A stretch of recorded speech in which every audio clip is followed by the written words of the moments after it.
Papuri po sa ating pong Panginoon, sa ating pong mga pag-aawitan. Good morning po sa lahat po ng ating pong mga kasama sa ating pong FB account at sa ating pong YouTube channel para po sa ating pong e-worship. So thank you po at lagi po namin kayong nakakasama, hindi man sa physical, pero alam ko ang ating pong mga puso ay nagkakaisa, nagsasama-sama upang magpuri at sumamba sa ating pong Panginoon. Kaya lagi po ninyong iisipin itong ating pong e-worship. Pansamantala lang po ito. So ito ay temporary lang. So babalik tayo sa normal, hindi lang natin alam kung kailan. But we believe darating yung mga pagkakataong ito sa bawat isa sa atin.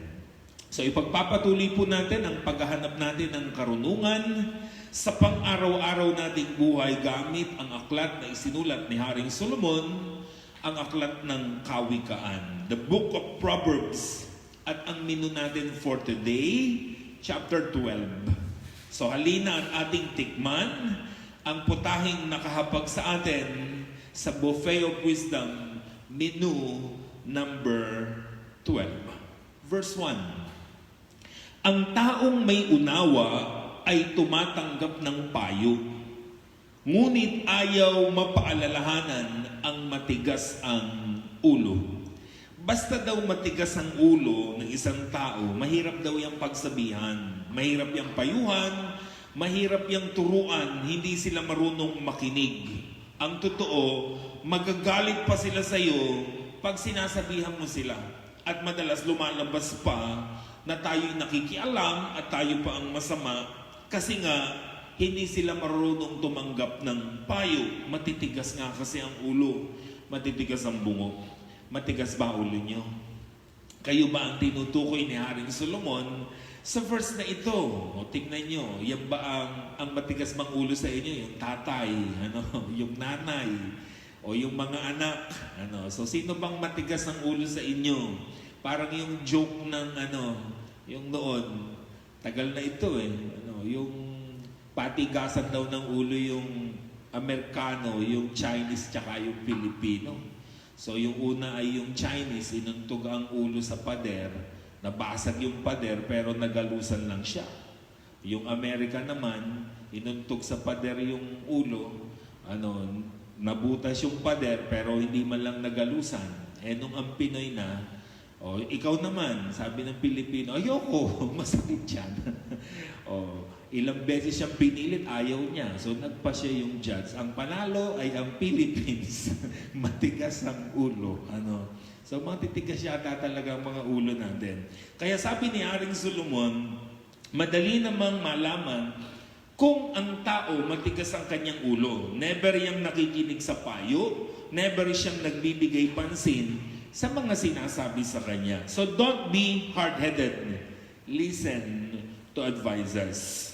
Huwag matigas ang bungo, matuto tayong makinig sa mga nagpapayo at nagtutuwid sa atin. Ang totoo, kaya sila naglalakas loob na tayo pagsabihan, nagmamalasakit sila sa atin. Kaya tandaan nyo, basta may nagpayo sa atin, naglakas loob na tayo pagsabihan, naglakas loob na tayo ituwid, huwag kayong magagalit kasi nagmamalasakit sila sa atin. Masaklap ang buhay na walang nagtutuwid at walang nagpapayo at nagpapaalala sa atin. Kaya sabi ni Solomon sa Proverbs 15:22, plans go wrong for lack of advice. Many advisors bring success. Ang tao raw po na walang nagpapayo sa kanya, ang buhay niyan magiging palpak. Pero yung tao daw na nakikinig sa mga payo ng mga tao sa kanyang paligid, it brings success. Diba? Your plans, even your life go wrong kung hindi tayo marunong makinig sa mga nagpapayo sa atin. Like Samson. Naalala niyo si Samson sa sobrang tigas ng ulo niya? Paulit-ulit siyang napapahamak. Paulit-ulit siyang pinagsasabihan, paulit-ulit siyang sumusuway. Kaya naman, never siyang nakinig dahil matigas nga ang kanyang ulo. Sabi sa Hukom 15:3, bakit naman gusto mo pang saangkan ng mga dituling iyon, pipili ka ng mapapangasawa mo?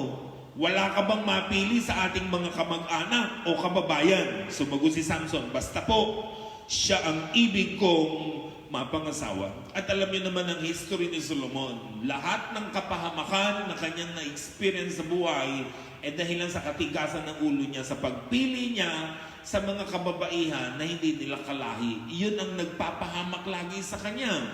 At ang kahuli-hulihan si Delilah at yun ang talagang katapusan ng kanyang buhay. Di po ba? Ganyan sumagot ang mga taong matitigas ang ulo. Maipilit ang kanila. Sabi ng mga magulang niya, huwag ka na rin kukuha ng mapapangasawa mo, napapahamak ka lang. Dito ka na pumili sa ating mga kalahi. Anong sagot ni Samson? Basta po, yun ang gusto ko. Ganyan ang matitigas ang ulo eh. Ganyang mananagot, ganyang mga magsalita. Maipilit ang kanila. Kaya sabi po ng verse 15, a fool thinks he needs no advice, but a wise man listens to others. Sa tingin kasi nila, kaya sila hindi nakikinig sa payo, they don't need advice. They think, di ba? They need no advice. So hindi nila iniisip na kailangan nila ng mga pagpapayo. Mas maganda yan sa Tagalog eh. Sabi niya sa Tagalog, ang akala ng mangmang, siya lamang ang tama.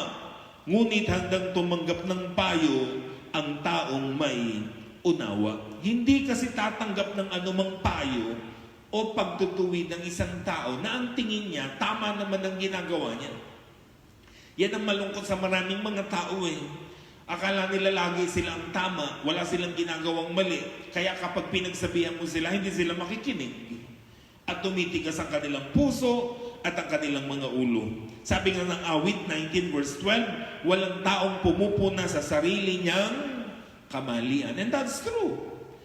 Tayo kasi mahilig tayong tumingin sa mali ng iba, pero never nating nakita ang sarili nating kamalian. Kasi ang tingin natin sa sarili natin, laging tama at hindi nagkakamali. Walang taong nakakita ng sarili niyang mali, pero ang nakikita niya yung mali ng iba. Sabi nga, walang nakakaamoy sa sarili niyang amoy, pero naaamoy yun ng iba. So paano maitutuwid ang mali kung walang pupuna sa atin? Paano natin maayos ang buhay natin kung walang maglalakas loob na tayo po'y payuhan? Kaya huwag sayangin ang pagkakataon na meron pong nagsasabi sa atin, nagtutuwid at nagpapaalala, kasi yun ay ikabubuti natin. Kaya huwag magagalit doon sa mga nagsasabi sa iyo na hindi tama ang ginawa mo, mali yan. Huwag kayong magagalit doon sa magsasabi sa inyo na may amoy ang kilikili mo. Oh, kasi para sa iyo yun. Doon sa magsasabi sa iyo na hindi bagay ang damit mo. Doon sa magsasabi sa iyo mag-aral kang mabuti. Doon sa magsasabi sa iyo madaldal ka na yata, tigilan mo na yan. Lalo na sa mga magulang natin na paulit-ulit na parang mga sirang plaka kakasermon at paalala sa atin.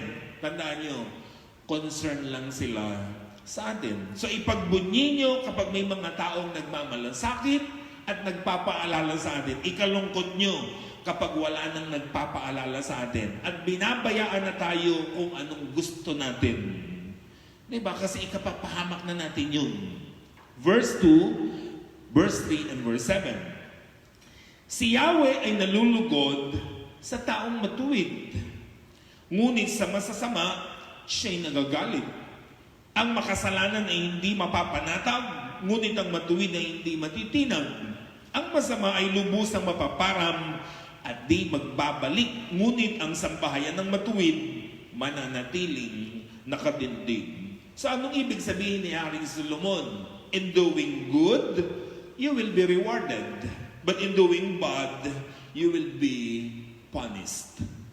Never natuwa ang Diyos sa gumagawa ng masama at gumagawa ng mga kamalian. Actually, pinarurusahan pa nga niya ang mga yan. Mula Old Testament up to New Testament, bawat mga gumagawa ng kamalian may parusang kaakibat. At bawat gumagawa ng tama, meron pong pagpapala na naghihintay sa kanila. Like for example, si Adam and Eve. Dahil sa kanilang katikasan ng ulo, pagsuway sa Diyos, kinain nilang ipinagbabawal ng Diyos. Anong nangyari? So sila ipinagtapo yan, pinalaya sila from Garden of Eden. Diba? Pinarusahan sila. Sabi niya kay Eva, ikaw ay manganganak ng may kahirapan. Sabi naman niya dun sa lalaki, kay Adan, ikaw naman ay magbubungkal ng lupa. Pagpapawisan niyo ang lahat ng inyong kakainin. Diba? So sila'y nagdusa, sila'y naghirap. Dahil gumawa sila ng mali. Mula sa isang magandang kalalagayan, nasa Garden of Eden, lahat ng kailangan nila naroon na, biglang naghirap ang kanilang buhay kasi gumawa sila ng masama. Si Noah, sa panahon ni Noe, bakit ginunaw ng Diyos ang daigdig sa pamagitan ng tubig? Dahil sa kasamaan ng daigdig. Sabi nga na sa Genesis 6, 5, and 7, nakita ni Yahweh na laganap na ang kasamaan ng tao sa daigdig at puro kasamaan na lamang ang palaging nasa isip. Sinabi niya, lilipulin ko ang lahat ng taong aking nilalang. So nakita ng Diyos na wala nang inatupag ang tao kundi gumawa ng mali, kundi gumawa ng kasamaan. Sukdulan na hanggang langit ang kasamaan ng tao, kaya nagpasya siya na gunawin ng mundo sa pamagitan ng tubig at lipulin ang lahat ng tao na gumagawa ng masama. Ba't niya ginawa yun? Dahil sa kasamaan ng tao, dahil ang paggawa ng mali, may kaparusahan. Sodom and Gomorrah, diba? Bakit ginunaw ng Diyos yan? Dahil sa kasamaan din nila. Diba? Nakipag-bargain pa nga si Abraham eh. Sabi niya sa Diyos, paano po kung merong 50 na righteous doon? Madadamay po sila. O sabi ng Diyos, o sige, alang-alang sa 50, hindi ko itutuloy. Sabi ni Abraham, teka po, baka magkulang, baka mga 45 lang siguro. Sabi niya, alang-alang sa 45? Sabi ng Diyos, hindi ko gugunawin. Napag-isip-isip niya, wala yatang 40 ron. So sabi niya, pwede po ba mga 40? 30? 20? 10? Hanggang 10, sabi ng Diyos, maghanap ka ng 10, hindi ko itutuloy ang plano. Diba? Pero wala siyang nakita, kaya tuloy ang plano. Dahil sa kasamaan ng Sodom at Gomorrah, ginunaw ito ng Panginoon. Si Ananias and Sapphira, sa New Testament, namatay sila sa Fira. Diba? Namatay sila sa Fira. Kasi dinaya nila ang Diyos. Sabi nila, ibibigay nilang lahat. Nangako sila, nag-pledge sila, ito ang gagawin. Pagkatapos nung maibenta na nila, sabi nila, ito lang po talaga. Dinaya nila ang Diyos, namatay. Bumulagta na lang sila na nawalan ng buhay. Ganun ang ginagawa. Dahil pag gumagawa ng masama, pinarurusahan. Pero ang gumagawa ng mabuti, pinagpapala at ginagantipalaan. So always do good, not bad. Diba? Kasi nakangiti ang langit pag tayo gumagawa ng mabuti. So every time na may good deeds tayo, lalo na sa panahon natin ngayon, tuwang-tuwa ang langit sa bawat isa sa atin. Gaya ng panahon ni Noe. Diba? Sabi ng Diyos, nakita ko ang kasamaan ng tao sa mundo. Sukdulan na. Lilipulin ko ang lahat ng tao na aking nilalang. Pero may nakapukaw ng kanyang pansin. Sino yun? Si Noe. Kaya sabi ng verse 8, Genesis 6, ngunit si Noe ay naging kalugod-lugod kay Yahweh. Lahat ay masama, lahat gumagawa ng kasamaan, sukdulan ng kasalanan, pero may nakapukaw ng kanyang pansin si Noe. Isang taong matuwid at kalugod-lugod sa Diyos. Diba? Kaya naman pinagpala siya. Sabi niya, okay, gugunawin ko ang mundo, gumawa ka ng arko mo, ng sasakyan mo, para maligtas ka, pamilya mo, at ang mga hayop na pwedeng magpatuloy pagkatapos ng baha. Diba? So, nailigtas siya ng Panginoon. Binigyan siya ng reward. Diba? Dahil sa kanyang kabutihan. Ganun ang ipinapaunawa sa atin. Kasi lagi nating tatandaan ang paggawa ng masama, pinarurusahan, ang paggawa ng kabutihan, pinagpapala. Verse 4, ang mabuting babae, karangalan niya ng kanyang asawa, ngunit kanser sa buto ang masamang asawa. So ang context dito ni Haring Solomon, babae. Siyempre lalaki siya ang nagsusulat. Bias. Medyo bias yata si Solomon. Sabi niya, yung mga babaeng yan, sabi niya, pag mabubuti yan, at napangasawa mo yung mabuting babaeng yan, sabi niya, talaga namang karangalan mo yan. Pinagpala kang lubos. Pag nakatagpo ka ng isang mahusay na babae, Sabi niya, pero kapag ang napangasawa mo naman, masamang babae, daig mo pa ang may cancer sa buto. Talaga namang dinaramdam mong mabuti. Siyempre, kung babae ang nagsulat, kapaligtaran naman ang sasabihin yan. Sasabihin naman ng babae, ang mabuting lalaki, karangalan ng asawa. Ngunit cancer sa buto, ang masamang asawa. Diba? So, babaligtarin naman yan. Kasi vice versa naman yan, mga kapatid. Pero sa panahon natin ngayon, mas baligtad yata yan. Mas marami yata ang cancer sa buto ng mga husband. Pero pareho lang. So, yun ang context sa lahat ng mga mag-aasawa. Kayo ba ay cancer sa buto? O kayo ay blessing sa inyong asawa? So, be a blessing, not a burden to your partner. Yan ang gustong ipaunawa ni Haring Solomon. Huwag tayong maging pabigat, huwag maging burden sa inyong wife or sa inyong husband. Dapat tayo ay blessing sa kanya. Katabi mo ba ang iyong asawa? Tanungin mo, blessing ka ba? Burden ka ba? Blessing ba ako sa iyo? So yan yung mga tanong natin. Huwag sanang dumating ang araw na isumpa niya ang araw ng inyong kasal. Kung si Job, isinumpa niya ang araw ng kanyang kapanganakan dahil katakot-takot ang dusa na kanyang naranasan. Sabi niya, sana hindi na ako ipinaglihi. Sana hindi na ako ipinanganak. Bakit siya sising-sisi? Dahilan sa karanasan niya sa buhay. Huwag sanang dumating na gano'n ng mga asawa niyo yung sising-sisi sa araw ng inyong kasal. Awit ni Solomon, 1:2-4. Akong ito'y pinupupog, sinisiil mo ng halik. Ang dulot ng pag-ibig mo'y mainam pa sa alak. Ang taglay mong halimuyak, saan kaya itutulad? Simbangon ng pangalan mong ang samyo ay malaganap. Tiyak akong liligaya ngayong ikaw ay narito. Ang nais ko'y madama ang alab ng pag-ibig mo. Pagsinta mo'y mas gusto ko pa kaysa alinmang inumin. Take note, hindi ako nagkamali na ikaw nga ang ibigin. Sana ganyan din ang bukang bibig ng asawa niyo. Hindi ako nagkamali na ikaw ang aking ibigin. Walang halong pagsisisi. Katabi niyo ba asawa niyo? Sabihin niyo sa kanya, hindi ako nagkamali na ikaw ang aking ibigin. Hindi ako nagkamali na ikaw ang aking pakasalan. Diba? So doon sa mga malalayo ang asawa, i-text naman ninyo. Diba? Pag i-chat ninyo, sabihin nyo sa kanila, yung totoo. Diba?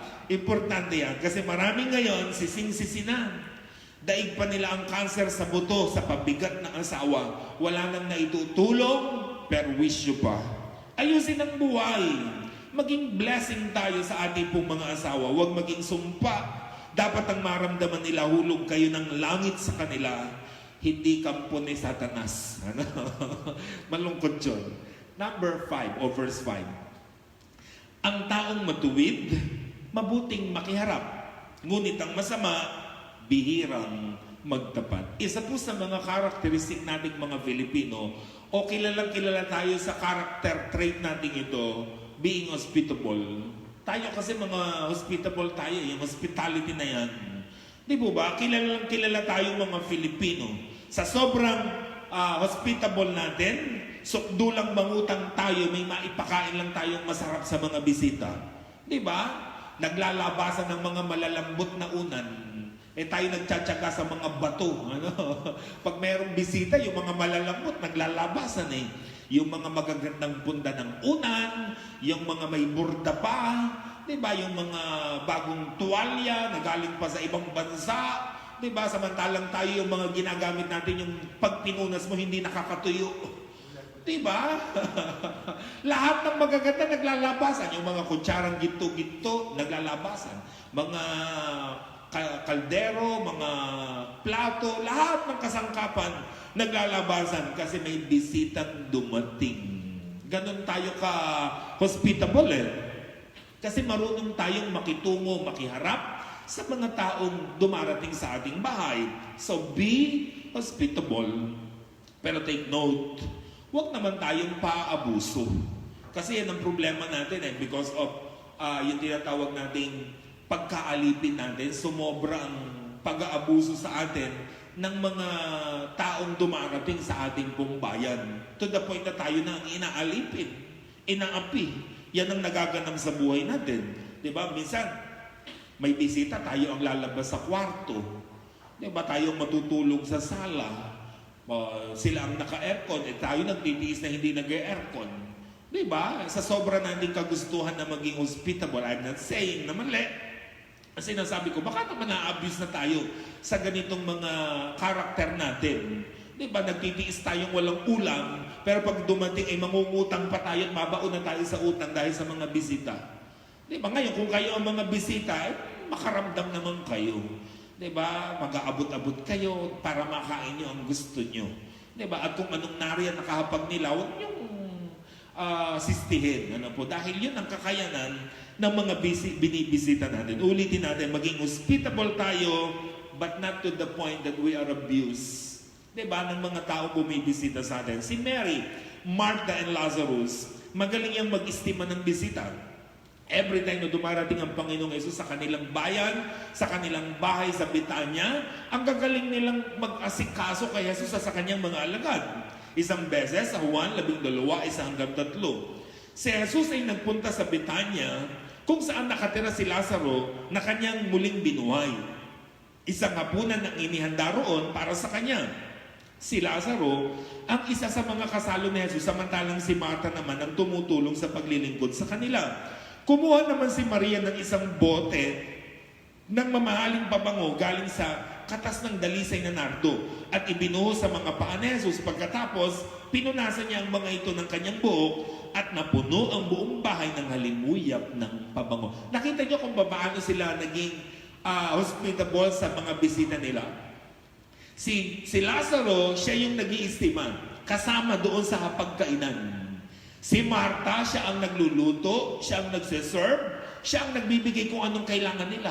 Si Mary naman ay kumuha ng pabango at pinabanguhan ang ating pong Panginoong Jesus. Diba napakahusay nila? Kasi napakahalaga niyan na tayo nagiging hospitable. Kaso, sa panahon natin ngayon, because of COVID-19, pinatay ang pagiging hospitable. Diba? Namatay yan yung pagiging hospitable natin. Yung hospitality, pinatay ni COVID-19. Kasi hindi na tayo marunong makiharap sa tao. Tinataboy pa nga natin sila Pag may tumarating sa, wow, diyan ka lang. Diba? O, ganyan ang ginawa sa atin. Of course naman, pag-iingat yun. Sana naman naiintindihan ng lahat kung bakit hindi tayo pinapapasok sa kanilang bahay, di ba hindi tayo pinapupunta sa kanilang lugar, kasi pag-iingat yan.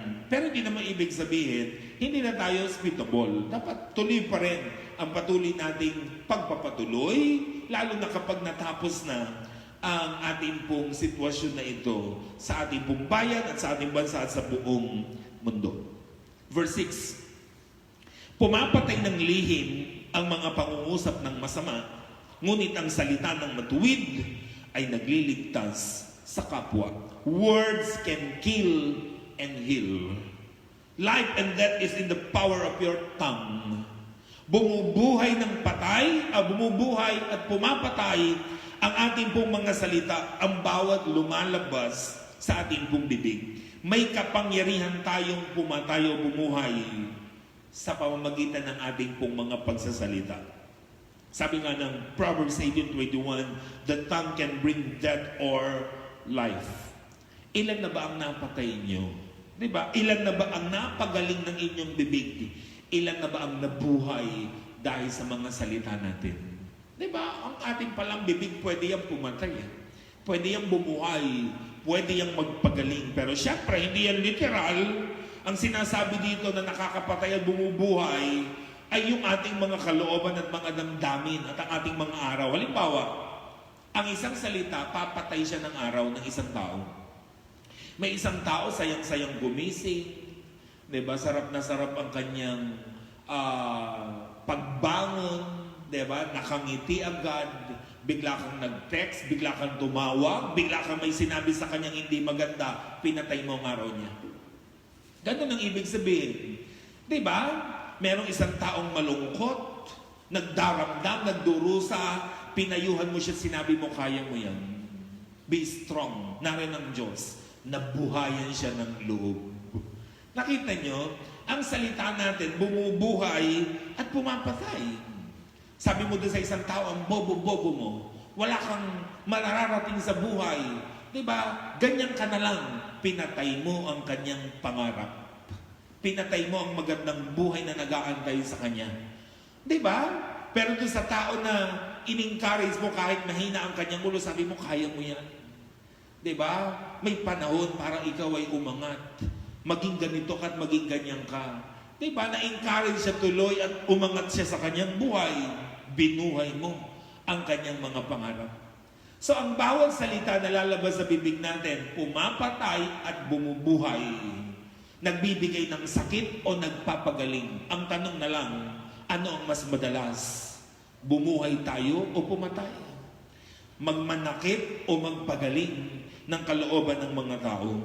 Kaya pabulaklakin ang bibig natin ng mga magagandang salita. Lagi nating hilingin sa Diyos na turuan niya tayong magsalita. Kasi halos lahat ng tao may problema sa bibig. Diba? Ayaw lang natin umamin. Walang umaamin. Diba? Kaya napakahalaga na pinabubulaklak natin ng magagandang salita ang ating pong mga bibig. Verse 9 and verse 11. Ang maralit ng nagsisikap ay mabuting lihamak kaysa nagkukunwang mayaman, ngunit sa gutom ay nasasadlak. Ang taong masipag ay sagana sa lahat, ngunit ang isang hangal sa yaman ay salat. Yun daw pong mahihirap pero masisipag, nagsisikap, hindi malayong yumaman at umasenso sa buhay. Hindi malayong umangat sila. Pero yung daw mga taong hangal, tamad, pretending rich, kakaganda ng cellphone, wala namang trabaho, lalo daw yung maghihirap, masasadlak sa gutom. Marami tayong kilalang ganyan. Diba? Baka ikaw pa nga yan eh. Baka kapitbahay natin. Mga taong galing sa hirap, galing sa gutom, pero dahil sa kanilang pagsusumikap, umangat sila sa buhay. Kawawang-kawawa dati, pero ngayon, tignan mo ang buhay nila. Diba? Yun ang ibig sabihin, dahil nakapagpatapos sila ng mga anak, unti-unting umangat ang kanilang mga buhay.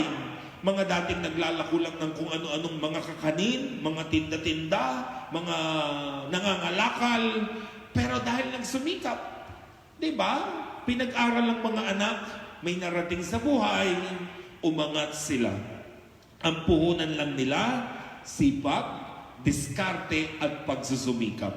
Marami din naman yung mga pretending mayayaman, mga branded ng suot, mamahalin ng cellphone. Kung pumorma, daig pa ang balikbayan, pero puro utang pala. Puro padala lang, puro hingi, puro asa. Yan daw mga ganyang estilo, hindi aangat, kundi lalong maghihirap. So working hard is one of your keys to prosperity. Maraming susi para tayo umangat sa buhay. Last week, sabi ni Haring Solomon, by giving, not by getting. Di ba ngayon, ang sabi naman niya, by working hard. Tayo ay aangat at aasenso sa buhay. Di ba? Walang malaking kapital, pero punong-puno ng sipag. Hindi malayong umangat sa buhay. Yung iba nga, laway lang ang puhunan, sabi nga. Di ba? Pero umangat sa buhay. Di ba? Dahil sa kanilang pagiging madiskarte. Proverbs 14:23, all hard work brings a profit. Lahat ng kasipagan ng tao, yan ay pinagpapalag, binibiyayaan ng mga kapakinabangan sa kanyang buhay. Di ba? Even ang mga alagad ng Panginoong Hesus nung isugo sila ng Panginoong Hesus, sabi niya sa kanila ganito, Mateo 10:10, sa inyong paglalakbay, huwag din kayong magbaon ng pagkain. Next slide na din. Bihisan, pampalit ng sandalyas o tungkod, sapagkat ang manggagawa ay karapat-dapat na tumanggap ng mga bagay na kanyang ikabubuhay. Ang sabi ng Panginoong Hesus sa kanyang mga alagad, huwag kayong magbabaon ha. Isusugo niya eh. Sabi niya, gawin niyo ang ministeryo na pinagagawa ko sa inyo. But take note, huwag kayong magbabaon.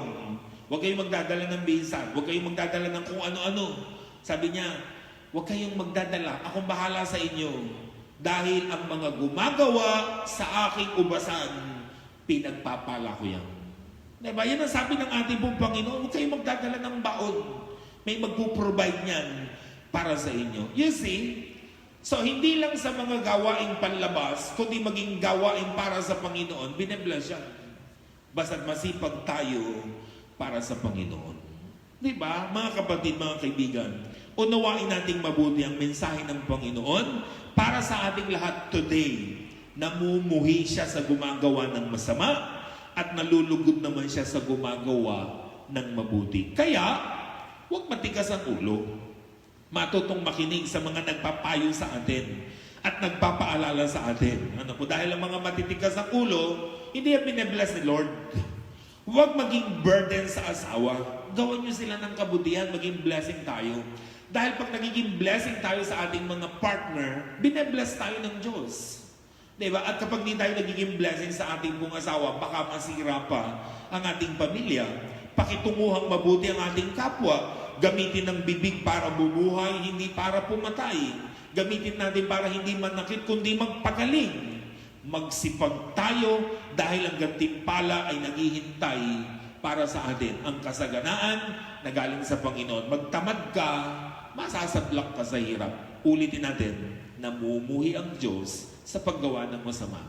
Nalulugod siya sa paggawa ng kabutihan. Panginoon, salamat po sa inyo pong mga mensahe, mga pagpapaalala sa amin sa karunungan na muli ay nalagay sa amin pong mga puso at kaisipan ang aming pong prayer, Panginoon. Bigyan niyo po ito ng mga personal na aplikasyon sa aming pong mga buhay at patuloy po itong mamalagi sa aming puso at magamit namin sa pang-araw-araw naming buhay. Patuloy niyo po kaming kausapin, Panginoon, at ibigay niyo po ang angkop na pangangailangan po namin gamit ang inyong mga aral. Ituruan kami sa aming kakulangan ng kaalaman, paluin kami sa aming pong mga pagmamalabis, yakapin kami ng iyong mga salita sa aming pong mga kalungkutan at mga pagdurusa. Muli, salamat po sa pangalan ni Jesus. Amen.